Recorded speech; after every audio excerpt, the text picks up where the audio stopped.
My sister Anna is special need. She has severe autism, and while she is verbal, most of her communication is physical, like sign language, due to her social discomfort. She does speak around family though, and has pretty bad cognitive skills. She can't comprehend boundaries and lives with our parents, so they can best watch her. I am getting married in 3 months. We planned a simple wedding and reception at my fiancé Michael's parents' barn and farm. Since it's all gonna be DIY and we aren't planning anything too expensive, we can do things pretty quickly since flowers, food, and decor will be provided by his family. I sent out invites last week and I asked that Anna not come. I told my parents I understood that would mean they may not show up, but it was just a heads up. Why no Anna? She has an issue with touching Michael and trying to kiss him. At times when we were at my parents' house, Anna would try and grab Michael's hands, try to lean in to kiss him, or would have a really bad shutdowns if she wasn't allowed to be directly next to him. We've tried speaking to her, but there's only so much we can do when she doesn't really understand. I told my parents I just want one day for Michael to be my partner and not Anna's comfort person. They called me selfish and asked how I expected them to agree to something like this. They told me Anna is disabled and may never experience a wedding of her own, and while I have Michael for probably the rest of our lives, she'll have no one, and that Michael and I can be a little more understanding to the reality of her life. I feel like a total ass, and what they're saying has really gotten to me, and I'm starting to question my decision. My parents called me letting me know they won't be coming and that it's best I don't bring Michael around anymore since I've chosen some man over my sister. They told me that Anna wanting to kiss Michael and hug him is normal for a woman her age, and that she doesn't understand what her feelings mean. I suggested they try to redirect her during the wedding, but they said Michael is gonna be family to her and he needs to get over it. I suggested they watch the wedding via web, and they said that's not fair and that they deserve to see things in person. I asked if I could pay for someone with proper credentials to watch her that day while they attention, and they asked what I would do when they died, and if I'd pawn her off every time.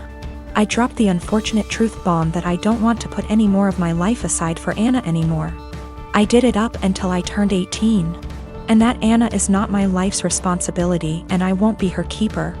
I assured them I'd pay for her care, but if she's okay doing this to Michael, then I worry for if I ever do choose to have children and what she'd do to them. They said I was sick for suggesting she'd do anything to my future children and hung up on me. They sent a lengthy text telling me not to contact them until I could do the right thing.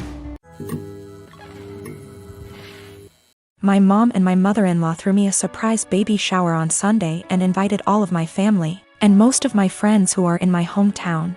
It was great. I don't usually get to see everyone when I visit, so it was really nice to have them all there.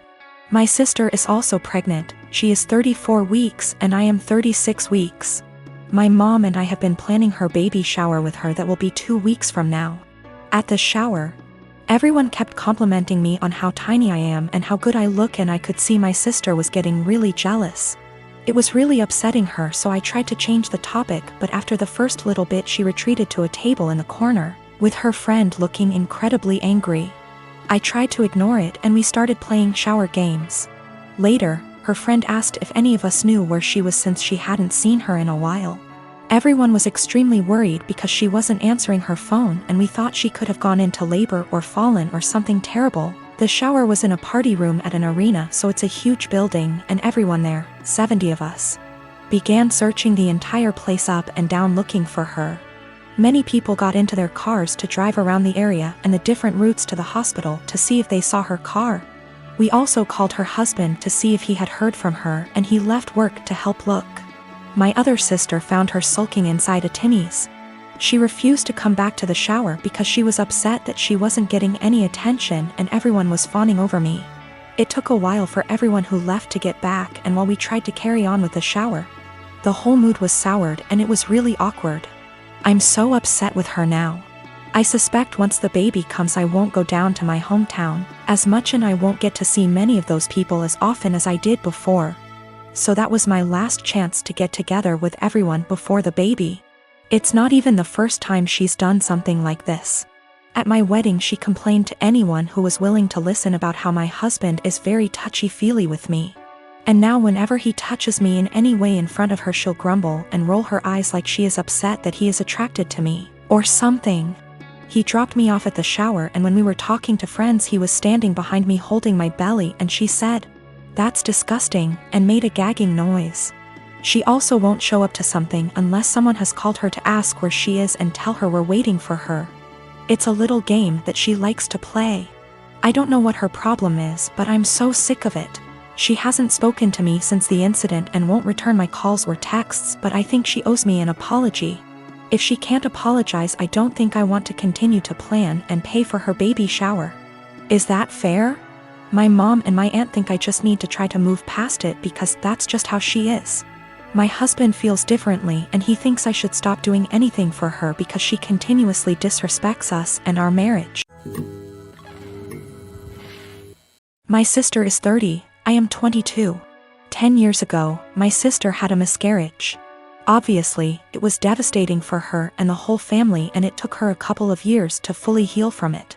We're still not 100% sure why it happened, but it was a one-off, and she's since had 3 very healthy, beautiful children, including a set of twins.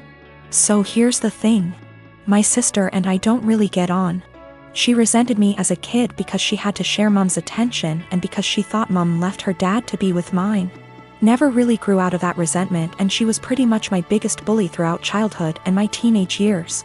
One thing she absolutely cannot stand is when mom and I do things without her, or when mom pays more attention to me than to her. When this happens, she calls mom and says she's feeling really upset about the miscarriage, and without fail mom goes running. This includes a trip to Paris I took mom on for her birthday earlier this year, which she cut short because sister said she needed her. Also includes when I had a manic episode so bad I was hospitalized, and sister managed to need mom every time she was planning to visit me, and so she never did. Note: these times when mom is spending more time with me than her are the only times sister brings up what happened, and certainly the only times she still gets so upset about it. So recently I was sick. Like, don't leave the bathroom for days, can only keep water down sick. Didn't manage to get the doctor, but I think it was norovirus. It lasted about a week. Mom was popping in daily on her way home from work to check on me and stuff. On the last day of being seriously unwell, when I felt I could eat again, mom offered to make me some soup while she was there, which I accepted. She was halfway through making it when sister called her saying she was upset about the miscarriage, and she told me I'd have to finish it myself because she had to go. I didn't say anything to mom and I finished making the soup. But I sent my sister a text saying she really needs to stop bringing it up for attention because she can't bear me getting some instead. I guess she told mom and her dad because I'm hearing from all sides what a horrible, insensitive, selfish bastard I am, and how dare I say that to her. I understand she may still be traumatized. I just think it's really weird how that trauma solely manifests whenever I'm getting attention and she isn't. I am a 27-year-old male. My fiancé, she's 25, has an obvious permanent burn scar from an accident that caused her mother, her only parent, to pass away from injury. My fiancé had a long recovery. It's been 7 years. The scar is on her collarbone. It goes down her chest but isn't showing, unless she's wearing scoop / square tops. She often wears hoodies / jackets to cover up. She puts this cream, I don't know what ladies call it, but it's supposed to tone skin color or something. I'm not sure, but my fiancé calls it foundation that is 1 degree brighter than her skin color. I absolutely adore her. She's pretty, smart, ambitious, and the list goes on. What happened was unfortunate, and I'm glad she's at peace with herself and more confident. My family love her. How can they not? She's a member of the family. My mom makes sure she takes part in every family function and things like shopping and decorating other things. However, my sister made comments about my fiancé's scar several times. I've called her out on her behavior several times to get her to stop because she was hurting me before my fiancé with her backhanded and insensitive comments. I told my fiancé she had every right to cut my sister out and not deal with her bullshit, but she has been forgiving and respectful of my entire family. Our wedding is in February. My fiancé went shopping for the wedding dress. This is where the issue started. My fiancé showed the wedding dress to my sister. I didn't see it, but I was told it was a spaghetti strap dress. My fiancé likes this stuff. Anyways, my sister saw it and went nuts. She started criticizing her choice and said that she should have gotten a high neck Or a jewel wedding dress to cover up the scar? She argued with my fiancé about it. I went to my family's house and I confronted her. I yelled at her after she told me my fiancé needed to return the dress and get a proper one so that guests won't focus on her burned scar and use it as the topic of conversation and gossip. I told her that she's not invited to our wedding. She isn't welcome to my wedding with this entitled attitude of hers and her insensitivity and disrespect. We argued for half an hour, then I left. In exactly an hour, my mom and dad called and berated me, saying my sister was crying after I uninvited her and that I had no right to univenti her. She's my sister and was just trying to help out and give an advice and avoid any unnecessary drama at the wedding. My mom said my fiancé can keep the dress but suggested to wear a bridal shawl as a neutral solution. I stopped responding to my mom's calls and texts after that. Family members were upset my sister was uninvited and wanted me to invite her again, because this will make family look bad in front of outsiders and guests.